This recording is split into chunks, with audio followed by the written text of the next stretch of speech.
السلام علیکم ناظرین، آج کی اس ویڈیو میں آپ کو فاسٹ فوڈ کے نقصانات بتانے جا رہا ہوں۔ اچھی خوراک طویل زندگی کے لیے ایک لازمی ضرورت ہے۔ بدقسمتی سے آج کی دنیا فاسٹ فوڈ کھانوں کے استعمال کے نظام میں ڈھل گئی ہے، جس کی صحت پر کئی منفی اثرات مرتب ہوتے ہیں۔ فاسٹ فوڈ سے مراد ایسی قسم کے کھانے ہیں جو جلدی سے تیار اور پیش کیے جا سکے، جیسا کہ pizza, burger, pasta, samosa, kachori اور دیگر۔ بھلے کھانوں کا ذائقہ بہترین ہوتا ہے، اس کے باوجود یہ کھانے اکثر مضر صحت اشیاء مثلاً چربی سے بھرپور گوشت، کھلے گھی، نقصان دہ اور مسالوں، سوڈیم اور اضافی شوگر سے بنائے جاتے ہیں، جبکہ گھریلو کھانوں میں تازہ پھل، سبزیاں اور گوشت میں کئی مقوی اجزاء شامل کیے جا سکتے ہیں جو حفظان صحت کے کام آتے ہیں۔ یہ سب جاننے کے باوجود بھی بہت سے لوگ فاسٹ فوڈ کو ہی ترجیح دیتے ہیں۔ ان میں اکثر لوگ بالخصوص جو طویل شفٹوں یا دفتر وغیرہ میں کام کرتے ہیں، ان کے پاس اچھی خوراک کا انتظام کرنے کا وقت نہیں ہوتا، تو وہ قریبی ریسٹورنٹ میں جا کر یا آرڈر کر کے منگوا لیتے ہیں، جس کی ڈیلیوری کا کام ریسٹورنٹ بآسانی سر انجام دیتے ہیں۔ اس کی ایک اور بھی وجہ ہے کہ زیادہ تر ممالک میں تعداد نوجوانوں کی آبادی ہے، یعنی نوجوانوں کی زیادہ آبادی ہے، لہٰذا وہ فاسٹ فوڈ پر زیادہ رقم خرچ کرتے ہیں۔ فاسٹ فوڈ کلچر سب سے پہلے 1950 کی دہائی میں امریکہ میں مقبول ہوا اور آج کل MNCs تیسری دنیا کے ممالک جیسے کہ پاکستان میں فاسٹ فوڈ کے مختلف رجحانات کو فروغ دے رہی ہے، جس کی وجہ سے صحت عامہ پر منفی اثرات مرتب ہو رہے ہیں۔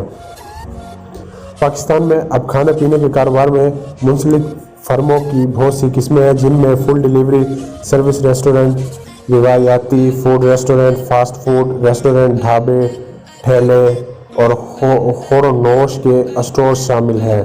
پاکستان ایسا ملک ہے جس میں صارفین کی تعداد تقریباً 170 ملین ہے۔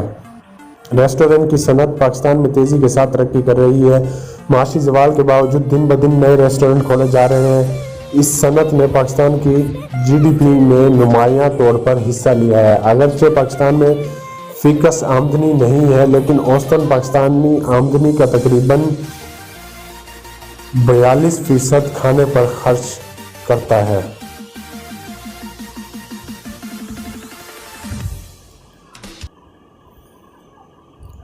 فاسٹ فوڈ کی مصنوعات استعمال کرنے والے ایسے لوگوں میں آگاہی پھیلانے کی ضرورت ہے۔